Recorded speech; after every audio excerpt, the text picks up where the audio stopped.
أعوذ بالله من الشيطان الرجيم. بسم الله الرحمن الرحيم. الحمد لله رب العالمين، والصلاة والسلام على أشرف الأنبياء وسيد المرسلين وحبيب إله العالمين أبي القاسم محمد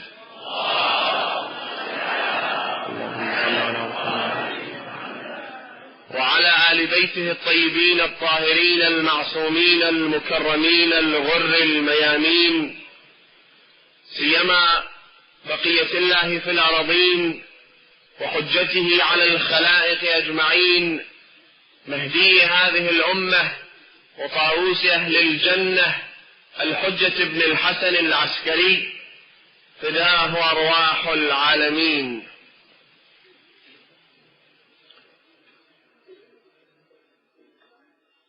Allah subhanahu wa ta'ala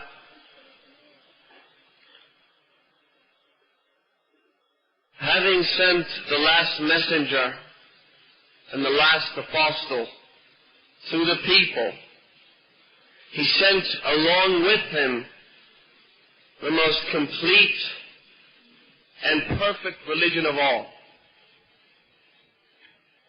And in order to cater for the different needs of individuals and societies alike, Allah subhanahu wa ta'ala has decreed certain rituals that affect individuals themselves, sole individuals.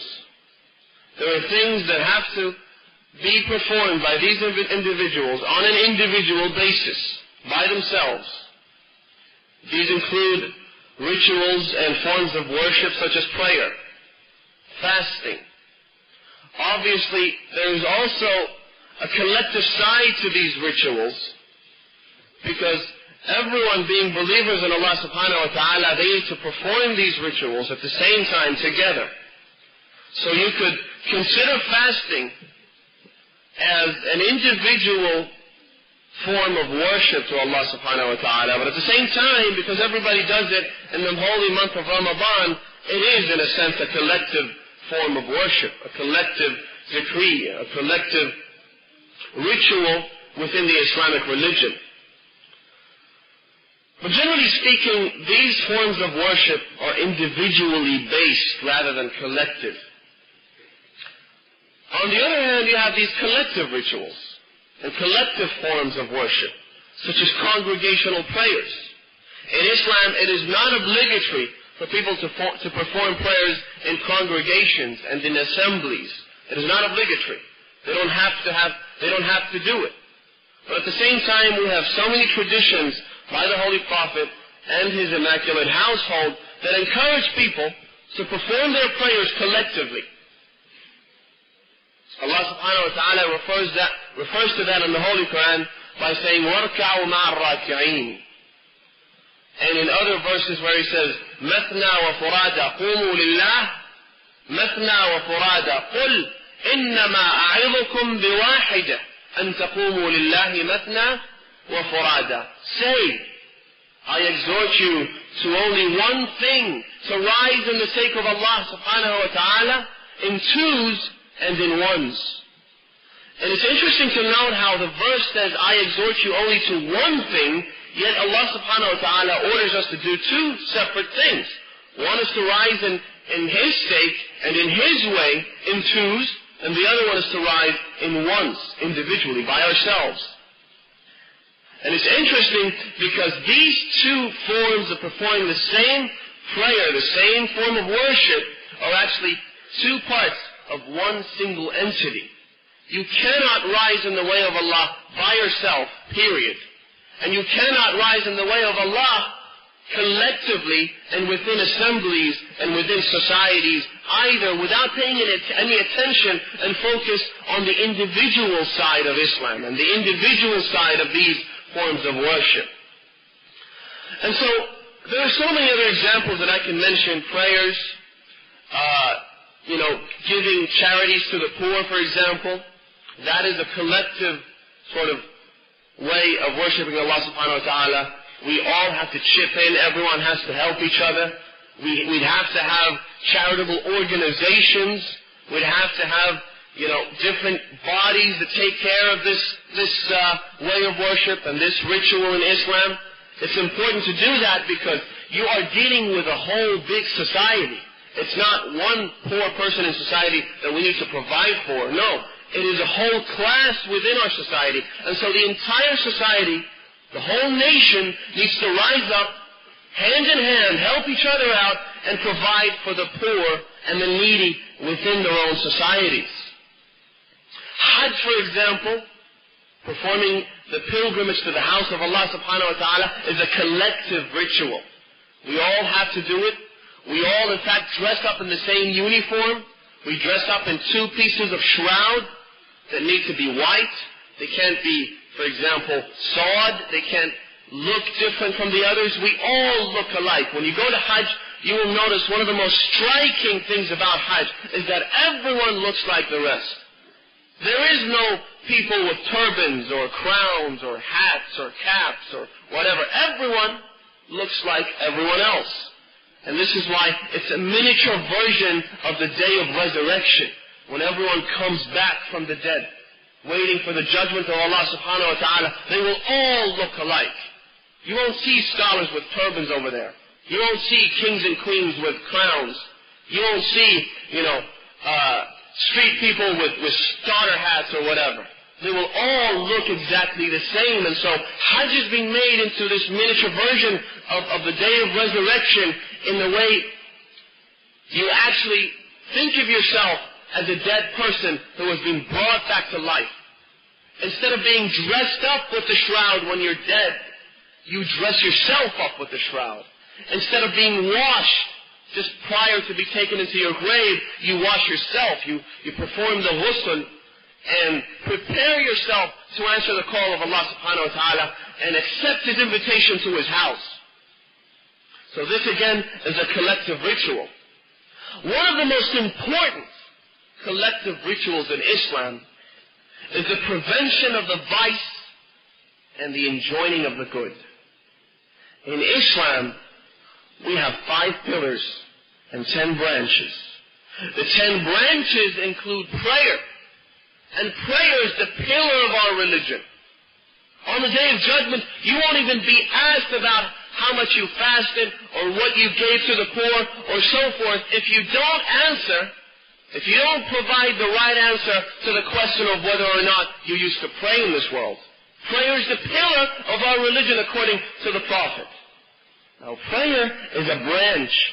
At the same time, we have so many other things in line with that most important of the branches, and on the same level, that include preventing the vice and enjoying the good.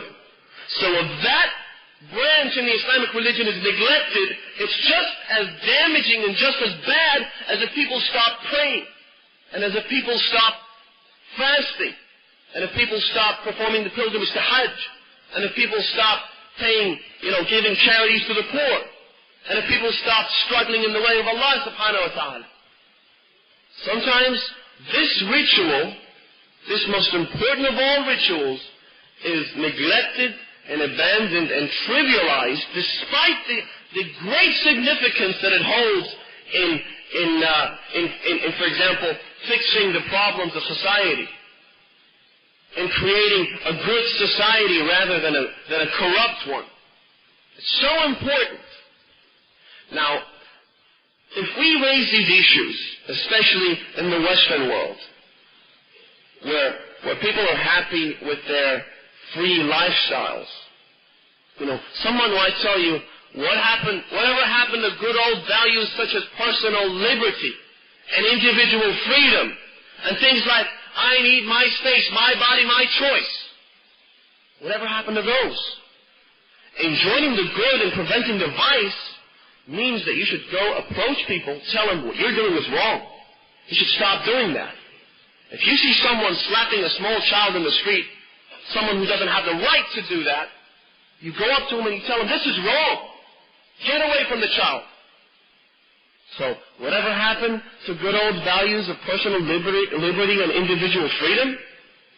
Let me give you this example to illustrate the importance of preventing the vice and enjoining the good. In this example, I didn't make it up.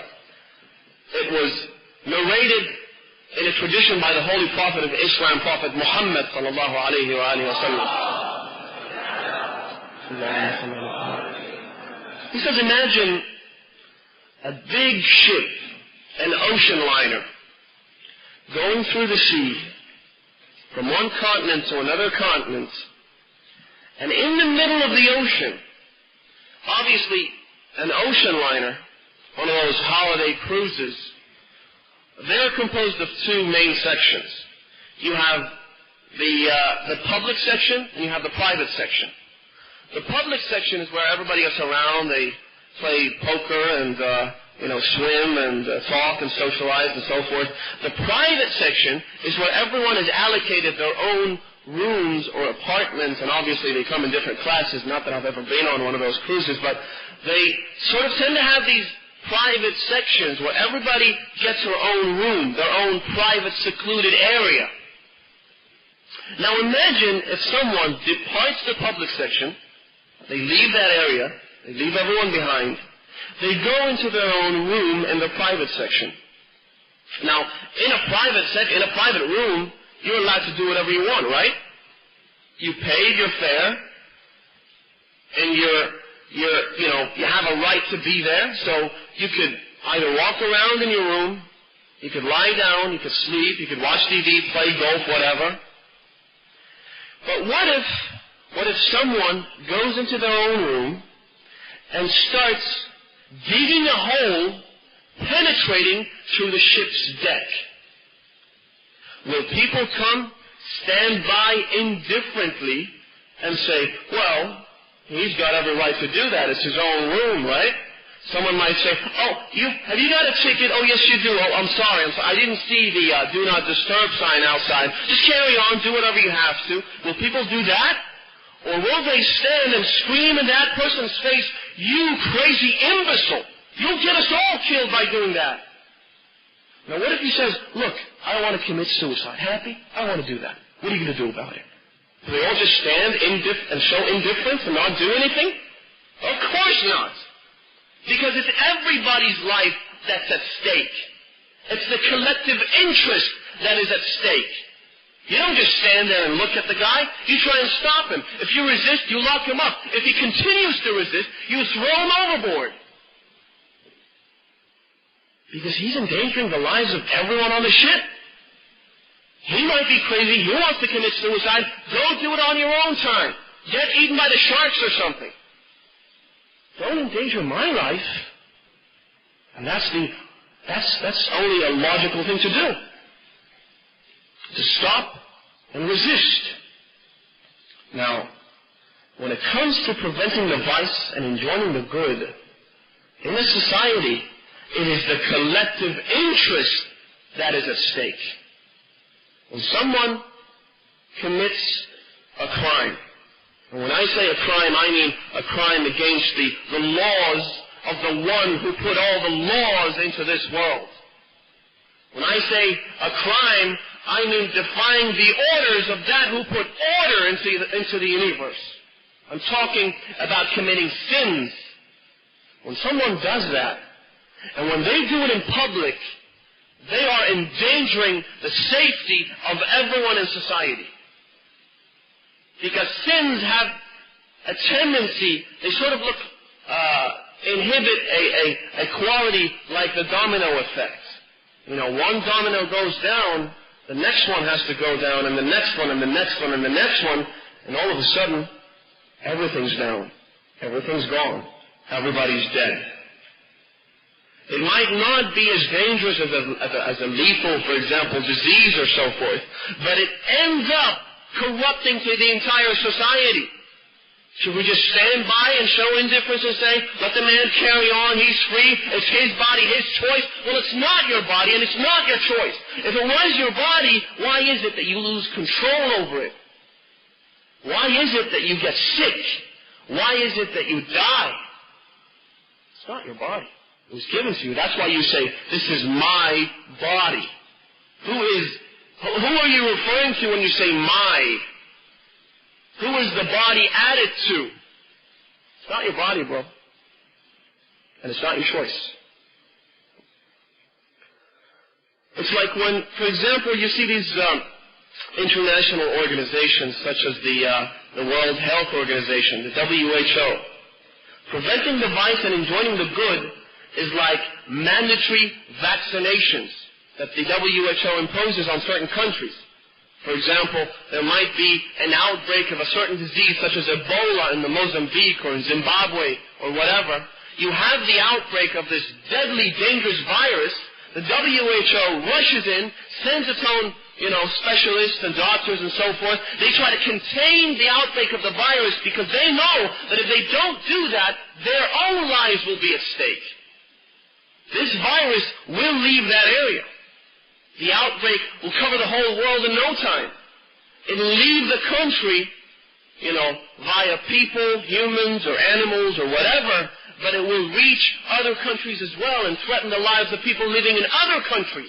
That's why they do everything in their power to contain that area where the virus had its first outbreak. They try to contain that. They even go back and sort of burn the houses of the people that died through the Ebola virus. They burn their possessions, they burn their clothes, and they even burn their bodies because they are trying to contain the outbreak of the virus. And the WHO, for example, comes back and says, from now on, this country needs to vaccinate all of its citizens with this vaccination. Now, what if someone says, look, I don't want to be vaccinated. All right, get away from me. I don't want this needle to be injected into my body. I don't want it. What's the worst that can happen? I'll die? Fine, that's fine with me. I want to die. Will they accept that excuse from him? Nobody accepts that. Because they know, and everybody else knows, we all know, that if one person catches the Ebola virus, that virus will spread to other people. Because it's airborne. When you breathe, it flies through the air. And it reaches other people and other sites and other places and locations. And it'll cause the death of not only yourself, the WHO probably couldn't care less about me or you, but what they do care about, and it's very logical and very good of them to think that way, not that we want to hurt anybody's feeling, because they're all very good people, but what they care about is the collective health and safety of the world, of everyone's life. Can we say that I don't want it? No, you can't. It's mandatory. That's why it's called mandatory. It's like when, say for example, you have these big corporations, multi-billion-dollar corporations. When they come to the brink of announcing bankruptcy, they rush in, fill out applications, and ask their governments to support them, to inject funding into that corporation to stop it from declaring bankruptcy. Haven't you heard in the news, especially recently, you have these really gigantic big corporations announcing their bankruptcy, and governments usually do help them out. Why does the government help them? Because they love the CEOs? No. They help them out because they know that one bankruptcy could lead into other bankruptcies. One corporate collapse causes other corporate collapses. One big corporation collapsing means the loss of thousands of jobs. And the loss of jobs is the loss of votes. And that's why governments help out those corporations. It's the collective interest. It's the fact that everybody is related. In this world, my friends, we live in a world that is becoming increasingly smaller and smaller in the way we communicate, in the way we interact. And in such a world, it's very important to keep everyone in their best shape so that they don't affect other people. And one collapse doesn't lead into another one. And one domino effect doesn't cause everybody to fall. In such a world, we really have to be careful. When someone does something wrong, you go and tell them. Obviously, your approach needs to be carefully studied and examined. You can't just go slapping people on their faces, telling them this is wrong and that's right. You cannot do that. Go back to the teachers of the Holy Quran. Look at the way they did it. Imam Hassan and Imam Hussein, peace and blessings be upon them, they were about 6 or 7 years old. They see a man who's performing the wudu, but he's not doing it right. So what do? They rush to the man and tell him, hey, you old fool, what do you think you're doing? We know how to do this better than you do? They didn't do that. They had a plan. They go up to the old man. They ask him. They tell him, look, we have a dispute on whose wudu is performed better. So let's demonstrate, each of us, and then you can be the judge, who's better than the other one. So they demonstrate the wudu. They're exactly the same. It's an immaculate, perfect wudu. So the man, after looking at that, he realizes his mistake. He says, you're both right. I'm the one who's wrong. When it comes to approaching people who commit vice and do not perform the good, you have to have the right approach. The Prophet, peace and blessings be upon him, he used to deal with people that were more like animals than human beings. They used to come up to the Prophet. I mean, just imagine this, all right? Try to illustrate this in your mind. The Prophet is fighting his enemies. What happens is the enemy knows that the Prophet can resist for a long time, and so they can't take that chance. What they do, they send someone to negotiate a peace treaty with the Prophet. You with me? They delegate someone to negotiate that peace treaty with the Prophet.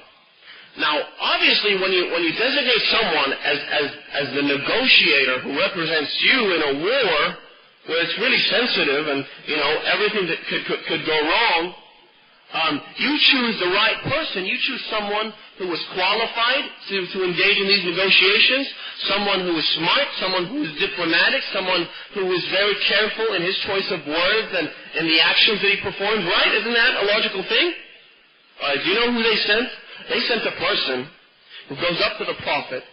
As the Prophet is negotiating the peace treaty, he lies down on his belly. Just imagine this, all right? He lies down on his belly and then puts his hand up and starts playing with the Prophet's beard. The Prophet is negotiating with you. And he's playing with the Prophet's beard, as if it's some kind of toy or something. If the Prophet wanted to attack these people and annihilate them and kill them and, do all that type of thing, he could have. But if he would have done that, this religion would not be existent today. وَلَوْ كُنْتَ فَضًّا غَلِيظَ الْقَلْبِ لَانْفَضُّوا مِنْ حَوْلِكَ. If you had a heart made of stone, and if you had the wrong morals, then people would have just ran away from you. No one wants a guy who treats them with disrespect. No one wants someone who preaches about good morals, but then the way he treats you is like garbage. No one accepts that from anyone. Even if you do have the truth, even if you're telling the exact truth, they won't accept it from you because your style is wrong. We're living in a society where people consider themselves civilized and so forth. So our approach to them has to be in accordance with the teachings of the Holy Prophet and the traditions of his household and kindred. We treat people with the utmost respect because the commander of the faithful, the master of believers, the successor of the Holy Prophet, Imam Ali ibn Abi Talib, says, "An-nasu ithnan." People are of two types, two categories. They are either your brothers in faith or your likes in creation. Everybody, at least we share our humanity. Treat people like human beings. In Islam, you're supposed to treat animals with the utmost respect. When it comes to humans, I cannot exaggerate on how you should respect other human beings. Even if they don't share your ideology, even if they're non-Muslims, even if they hate Muslims, you should give them a good example. كُونُوا زَيْنًا لَنَا وَلَا تَكُونُوا شَيْنًا عَلَيْنَا, the Imam al-Sadiq says. You need to present a good example so that people will say, oh, this is the true Islam. These are the followers of the household of the Prophet. These are the people that really give you the true face of Islam.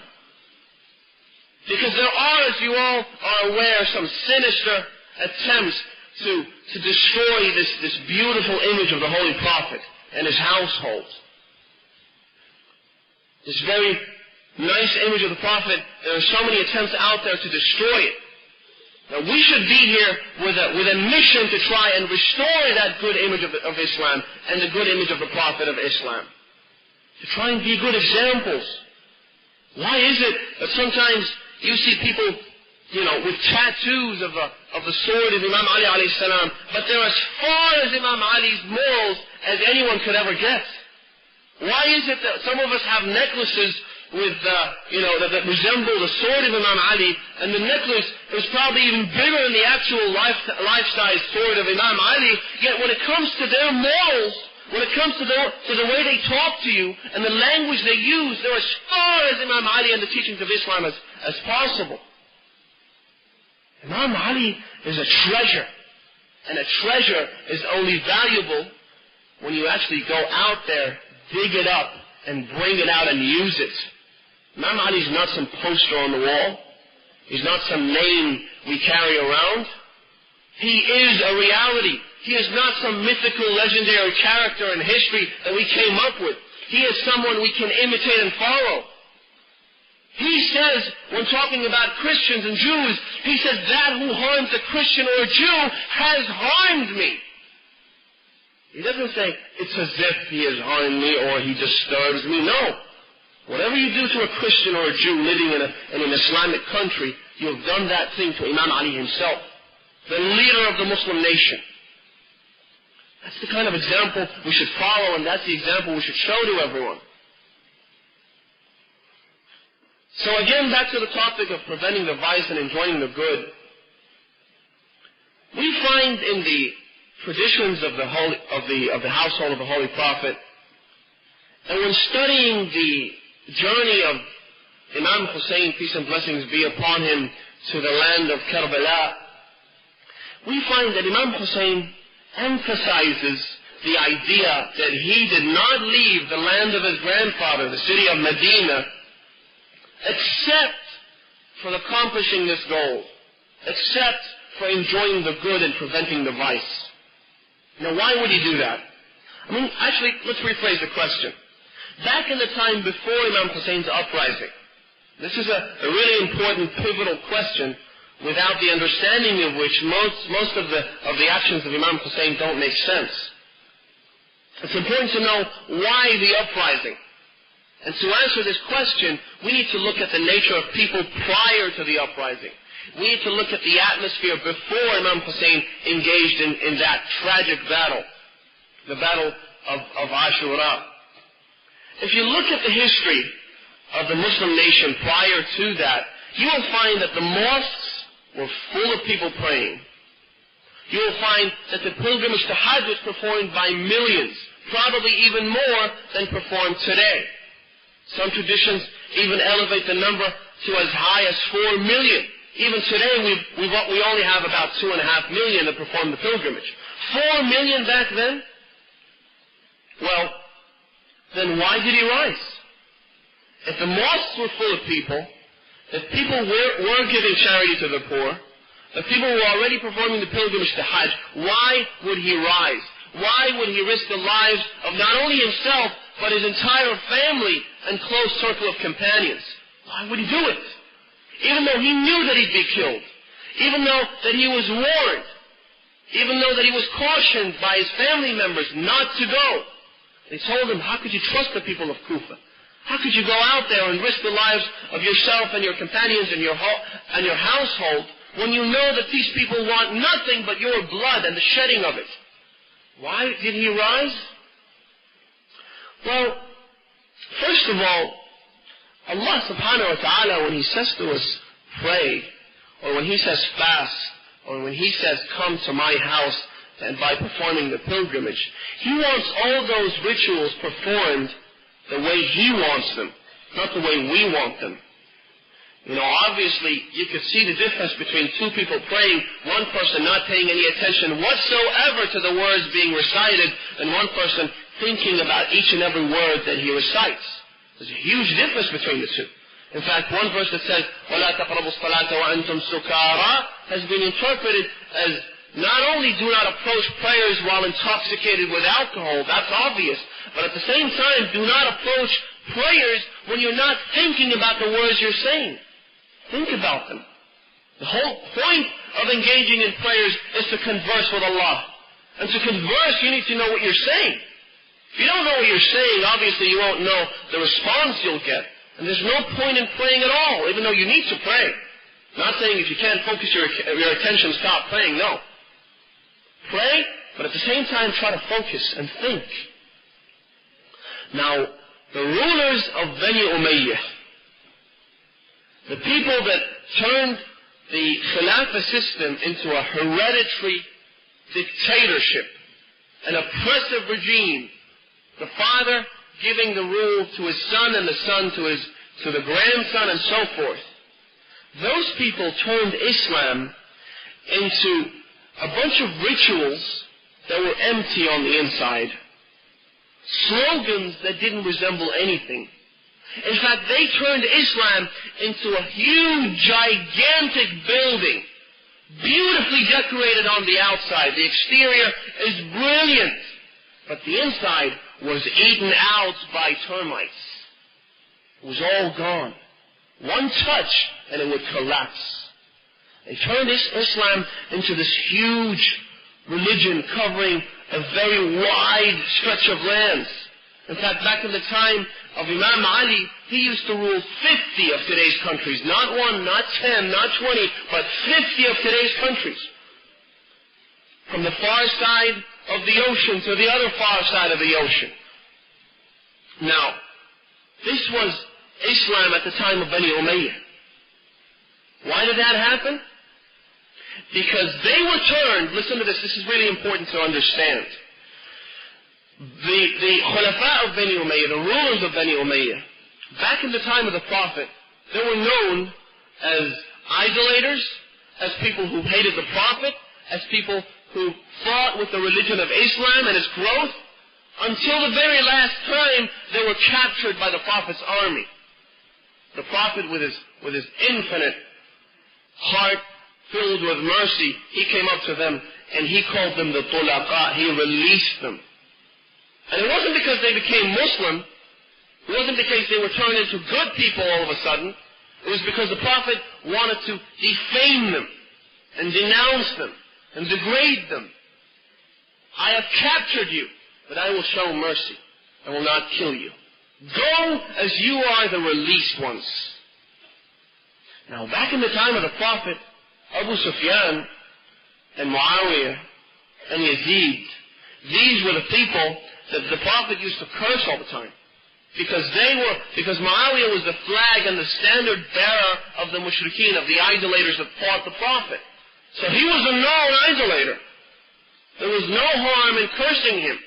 And it was easy to spot him.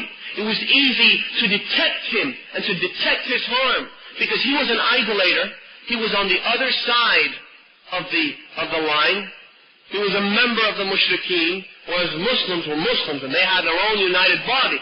They knew this person as someone who did not belong to them. So it was easy to stop that person. It was easy to fight him. And it's like when you look at your body, for example. If you look at, some type of food in front of you, the first thing that you do is look at that food, you inspect it. Even if you do it really briefly, but you inspect the food, you look at it. If it looks rotten, then it is. So you just keep away from it. But if it doesn't look bad, you pick it up. And you bring it close to your mouth. Again, you inspect it again. You examine that food, say an apple, with a closer examination. And you smell it. If it smells bad, if it smells rotten, then it is. So you keep away from it. But if it smells pleasant and it looks good, you put it in your mouth. You have the first bite. And if it tastes rotten, then it definitely is. So you throw it out again. So we have all these different protection mechanisms stopping the body from consuming rotten, poisonous food. If all else fails, what you do is that you swallow the food. The body then detects that there's something wrong with this food. It's rotten. So you end up vomiting. You throw it out. You throw it all up. Because the body, even though you had no ability to detect the poison in that food, the body has a built-in protection mechanism that finds that out and forces the food out of your body. And if that fails, there are other protection mechanisms, because Allah has equipped the body with this immune system. It's a system that immunizes the body against harmful viruses and harmful food and so forth. Otherwise, the air we breathe is full of different bad bacteria and viruses and all the rest of that kind of thing. But the body actually has an immune system capable of defeating all those. So a virus outside is okay. And in fact, if you look at this example, you will know how important it is to keep an eye on the poisonous material being fed into the minds of our children and our brothers and our sisters. We keep the TV on 24/7, let them watch whatever they're bombarded with. Their minds accepting all of that as facts and as good things. At the end, we ask ourselves, why is my son going astray? Why is my daughter being deviated from the straight path? Because you couldn't care less about what she is being fed in her mind. Because you never told her what's right or what's wrong. You let that responsibility on the shoulders of the TV channels and the newspapers and the magazines and their friends and their schoolmates and so forth. It's important to place those protection mechanisms against being fed with poisonous material. Just like the body has an immune system. Now imagine the body actually takes in a virus, a dangerous virus, but it's unable to defeat that virus. The HIV virus, the cause of one of the deadliest diseases in the world today, that virus is so weak that it can be exterminated with a simple insect repellent, like pit bath or whatever. If you spray an HIV virus when it's outside the body, it's so easy to kill. The problem really starts when that virus penetrates into our cells and infiltrates the body, goes into the structure of the cells themselves. That's when it's almost impossible to kill. So the virus only starts to become very dangerous when it infiltrates the body and penetrates the immune system and shuts it down. When it's inside, it's much more difficult to get rid of when outside. The likes of Abu Sufyan, Muawiyah, and Yazid, when they were known idolaters and mushrikeen, it was easy to spot them. It was easy to stop them from harming Muslims. But when they were masked with the mask of Islam, it became extremely difficult to do that. All of a sudden, these people known as the released ones came back, ruled with the very name of the Holy Prophet of Islam. They became his own successors, and they started doing whatever they ever wanted to do to the religion of Islam, destroying it from within, using the name of the Prophet, using the name of Allah, using verses from the Holy Quran. And even though they never made any serious attempt to actually conceal the fact that they didn't believe in what they were preaching, they never practiced what they preach. They never tried to conceal that fact.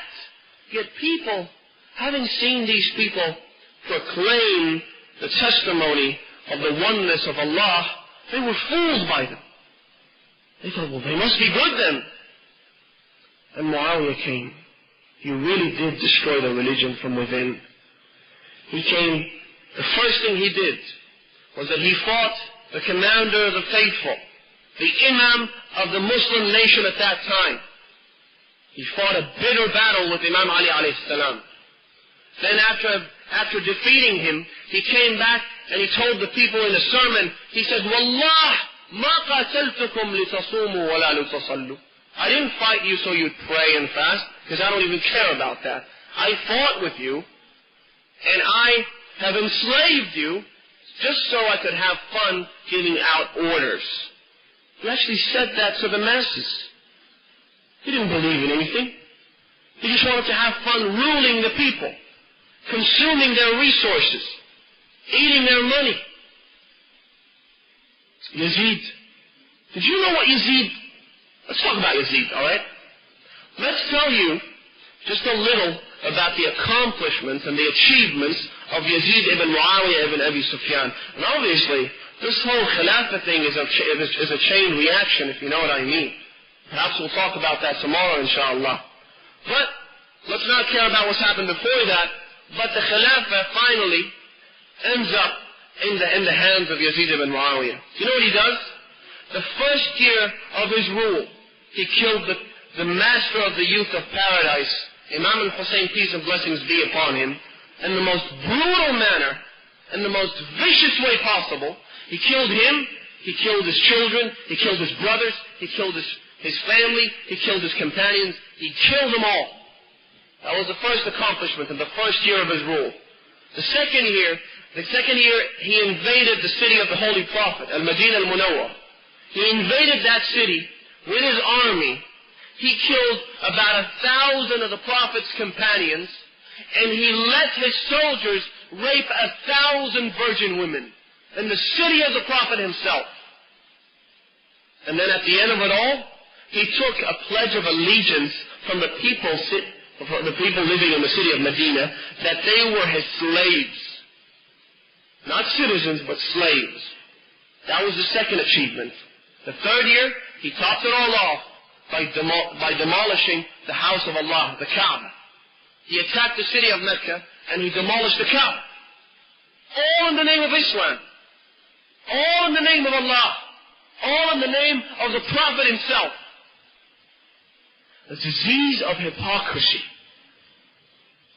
When someone catches that disease, it is by far the most lethal and the most dangerous of all diseases. If you find that you inhibit certain qualities of that disease, it's important. It's really important to examine yourselves. Do I pray in front of my friends the way I pray at home all by myself?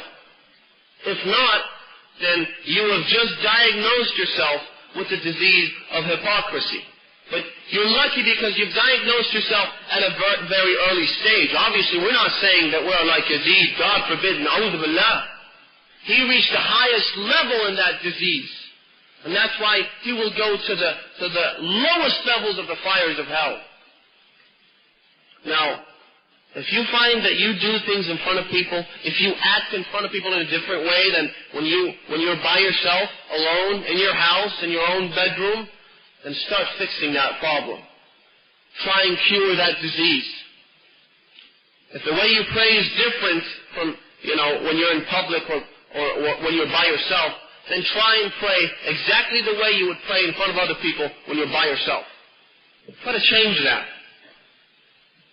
The disease of hypocrisy is by far the worst of all diseases. That's why Allah subhanahu wa ta'ala has revealed an entire chapter by the name of al-munafiqun, the hypocrites. And he says to the Prophet that there are people among your companions around you in the city of Medina that are hypocrites. You do not know them. We know them. That's what Allah says in the Holy Quran. And that's why saying that all the companions of the Prophet were perfect, good people is wrong. Because God is saying that there were hypocrites among them. What do you do with the hypocrites? I don't know. When you have someone who's a hypocrite, how can you detect that person? How can you find the danger in that person's eyes? Because he shows you a face, yet he conceals a different one. Yazid came, he had those achievements in the name of Islam.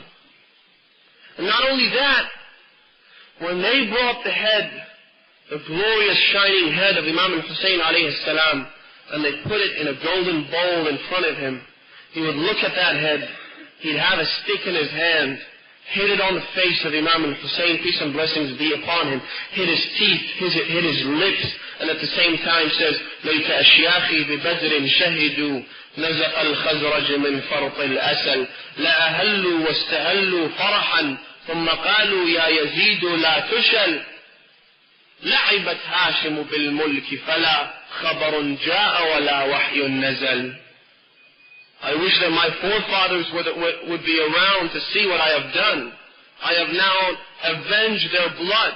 Those who were killed in the battle of Uhud, killed by the Prophet and the Muslim army. Those that were killed in the battle of Hunayn and all the other battles. I wish they were around to see what have I now done to the Prophet's household. And he ruled in the name of the Prophet himself. When he was waiting outside the city of Sham, waiting for the caravans to come, he saw the sight of the spades on top of which they had the heads of Imam Hussein and his household and his companions. When that happened, a crow was sitting nearby, and it made a sound. To the Arabs, this was a sign of bad luck, when a crow sort of flied off or so forth. So as he was sitting there, he saw that. He said, نَعَقَ الْغُرَابُ فَقُلْتُ صِحْ أَوْ لَا تَصِحْ إِنِّي قَضَيْتُ مِنَ النَّبِيِّ دُيُونِي لَمَّا بَدَتْ تلك الرؤوس وأشرقت تلك الشموس على ربى جيروني نعق الغراب فقلت صح أو لا تصح إني قضيت من النبي ديوني. When I saw that sight of the heads being brought into the city through the main gate known as Jayrun, the crow flied off and made a sound, but I said to the crow, it doesn't matter what you do now, because I've now regained the debt, regained what was taken from me by the Prophet himself. He ruled in the name of the Prophet, and he made no attempt whatsoever to conceal that. Do you know what kind of person Yazid actually was? He was the kind of person that sitting on the minbar of the Prophet himself, acting on his behalf, he would drink alcohol. And the story of alcohol is a long story when it comes to consuming that intoxicant by those who claim to be successors of the Prophet and khulafa of the Prophet. In fact, I was talking to a friend a few days back. He's an archaeologist, and he's been to the castles of Bani Umayyah in the city of Damascus. He says they have these pools in the middle of the castle, and they also have a winery in the same castle, a place where they make wine. And he says that those pools are physically connected to the wineries. In other words, those khulafa, people who claim to be successors of the Prophet, they used to swim in pools filled with wine. And on Fridays, they would get out of those pools, go to the mosque, and read the prayers of people. They would lead their prayers.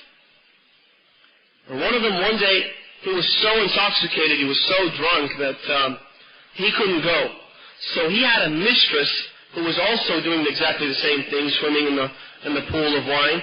And he said, look, I'll put my turban on your head, go in the mosque and lead the prayers over there. So the woman goes there, being intoxicated herself. I mean, watch this. Look at the degrading nature of Islam. Only 50 years after the Prophet's demise, look what Islam was turned into. Only a few more years of Yazid's rule would have turned the entire civilization into ruins. Would have destroyed the entire religion. So he sends this mistress to the mosque. Some people sort of, they have the courage to object, but obviously those who pray behind this kind of man, they probably couldn't care less anyway. So they stand behind her and they start praying. Halfway through the prayer, she vomits inside the mosque, and the vomit is full of alcohol and wine. This is the Islam of the Umayyads. This is the type of religion that the rulers of Umayyad tried to propagate to the people and preach to the people. They didn't want the name of the Prophet to be said anymore. That's why they made a royal decree that everyone who gives sermons on Fridays needs to curse Imam Ali alayhi salam. The Prophet's own brother. The man whose sword saved this religion, whose words protected this religion. He was all of a sudden being cursed on 100,000 manabir. This is what the Umayyads were trying to do. And that's why when it came to killing Imam Hussein alayhi salam, when they tried to kill Imam Hussein, it wasn't just a matter of killing him and getting it over with. No, they were trying to annihilate Imam Hussein and the name of the Prophet and the name of his progeny. They were trying to kill everyone. They even tried to do that with the women and with Imam Zayn al-Abidin alayhi salam. But they spared his life at the last moments because he was too sick, and Allah subhanahu wa ta'ala, you'll never know. God protected him. Otherwise they wanted to kill everyone off. They even wanted to exterminate and to annihilate the bodies, the flesh of Imam al-Hussein alayhi salam. That's why they had the horses run over them. They didn't want any sign that resembled Imam al-Hussein or anyone that had anything to do with Islam. And that's why when it came to killing Imam al-Hussein, they spared no chance to kill everyone in that household. That's why they kept saying, kill everyone. Kill every member of that household. Kill even the infants. Kill even the children.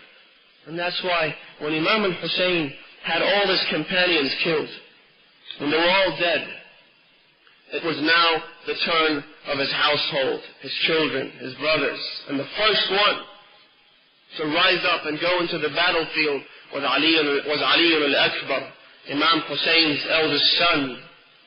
He was even older than Imam Zayn al-Abidin alayhi salam. Some traditions say he was 25 years old. Some say he was only 18 years of age. He gets up, he comes to his father, and he says, please grant me permission to go into battle and to fight these enemies of Allah. Imam al-Hussein starts crying and crying. At the end, when he gives him permission, he farewells his son. And as he's doing that, he looks at Umar ibn Sa'd, the leader of the Umayyad army, and he says, Ya Umar ibn Sa'd, ma laka ya Umar ibn Sa'd? What is wrong with you? Why are you doing this to me? قطع الله رحمك كما قطعت رحمي. اللهم اشهد على هؤلاء القوم. Oh God, be witness against these people. Because I have sent a servant that so much resembles the Prophet in his manners and in his appearance.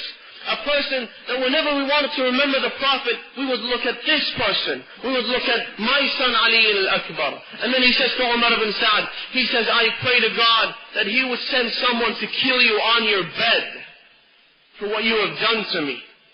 For how you have violated the sanctity of the Prophet. Why are you doing this? Why are you killing my son? Ali al-Akbar walks off. He goes into the battlefield. Imam al-Hussein is standing there by the side of the tent. He's looking at his son. He wants to make sure that no harm reaches him. And his wife, the mother of Ali al-Akbar, by the name of Layla, she's also standing by his side. She's looking at Imam Hussein, trying to find any signs of worry, any signs of happiness. And as she's watching her husband, Imam al-Hussein's face changes. She says, has anything happened to my son, O Ya Aba Abdullah? Has any harm reached my son? He says, no, O Layla, but a man has come to kill him. A man that really needs to be feared. And then he says to Layla, go inside the tent and pray to God that God would bring back your son, because the prayer of a mother to her son, that prayer is always answered by Allah subhanahu wa ta'ala. And this is a lesson to all of us, my friends. Never break the heart of your mother or your father. If there is anyone in the world that loves you for who you are and not for their own interest, it is your mother and it is your father. So she goes inside the tent. She starts praying to Allah subhanahu wa ta'ala. But do you know what she says? She says, Ilahi ya ra'ayad Yusuf ala Ya'qub Ya kashif al-karbi an Ayyub. Oh Allah, you're the one who brought Joseph back to his father Yaqub. You're the one who took the tragedy off the life of Ayyub. Please bring back my son. But now she wants to beseech Allah. She wants to ask him in the name of something that Allah subhanahu wa ta'ala would love so much, he would never leave her prayers unanswered. Do you know what she says? She says, Ilahi as'aluka bi ghurbatil Hussein an tu'ida waladi Ali. I ask you, O Allah, in the loneliness of my husband Hussein, to bring back my son Ali. And then she leaves the tent. Ali al-Akbar comes back. He kills the person who was trying to kill him. He comes to Imam al-Hussein, but the reason he comes back isn't to complain about the condition. He comes back and says, oh Father, I am thirsty. He says, oh Father, thirst is killing me, and the armor is too heavy for me to bear. Is there any way I can get a drop of water? It is at that time that Imam al-Hussein looks at his son's face and says, oh son, where can I get the water from? And do you know what he says after that? When your son asks you for a favor and begs you to give him something, what do? You try everything in your power to give him what he wants. You pray to God if he can't provide what he's asking for. You pray to God to give him, to extend his life, to help him. Do you know what he says to his son? And this is so hard for a father to ever have to say that to his son. He says, ارجع وقاتل فما هي إلا ساعة ويسقيك جدك رسول الله من كاسه الأوفى. That means, oh son, if you want to drink water, you're going to have to go back and fight until you die. It is at that time that your grandfather will come down and give you water and quench your thirst. It means, oh son, there's no way for you to drink water unless you go back and die in the battlefield. Ali al-Akbar gets up. He goes back into the battlefield. A man comes and says, the evils of all Arabs be upon me if I don't deprive his father of this young man. He goes up to him and he stabs him with a spade on his back, and then he hits and he strikes his head with a sword. Ali al-Akbar starts bleeding so much that blood sheds on the face of his horse and it covers his eyes, and the horse, instead of taking him back to his father's camp, the horse takes him to the enemy's camp. The enemies surround him from every angle and they start stabbing him with their swords. They cut him into pieces, but before he dies he cries, Aba alayka minni salam, hada jaddi Rasul Allah, وقد سقاني من كأسه الأوفى وهو يقول أسرع إلينا فكأسك مدخرة. He says, oh Father, my last peace be upon you, my salutations be upon you. This is my grandfather. He has just descended. He has just given me water after which I will never become thirsty. And he is saying, tell your father, please come hurry up to us because we are all waiting for you. Imam al-Hussein comes to his son trying to save him, but by the time he gets there, his son is already dead.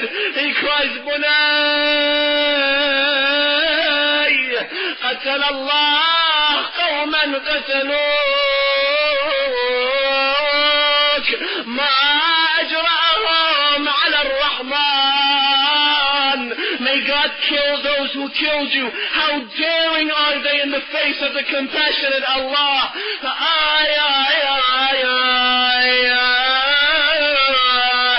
قاعد عنده وشايع فمغمض العين. قاعد عنده وشايع فمغمض العين بدم السايع مترب الخدين. Imam al-Hussein says he calls upon the sons, the other children that he had and his brothers. He says, come and take your brother because I cannot hold him anymore. Do you know why he says that? Because Ali al-Akbar was cut into pieces. They would pick one piece and another one would fall down. They picked him up piece by piece and they took him back to the tent. They left him there lying. Now it was time to tell his mother, Ya Layla, Ya A'id al-Nar, Ya Layla, A'idi. Come and take a look at your son, severed into several pieces.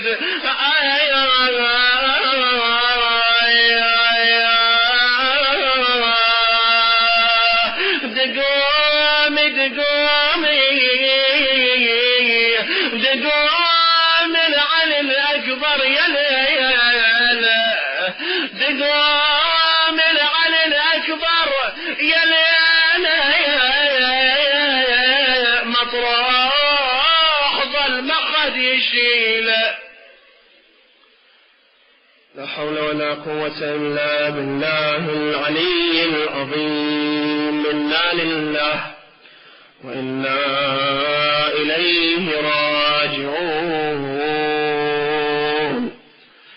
وسيعلم الذين ظلموا أي منقلب ينقلبون والعاقبة للمتقين.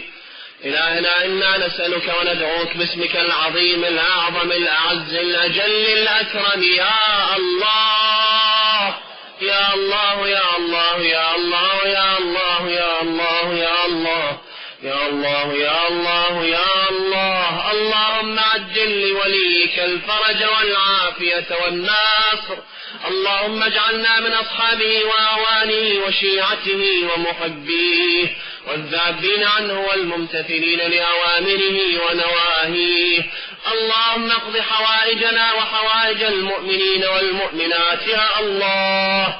اللهم أعدنا إلى أوطاننا سالمين غانمين. شاف مرضانا أد ديوننا.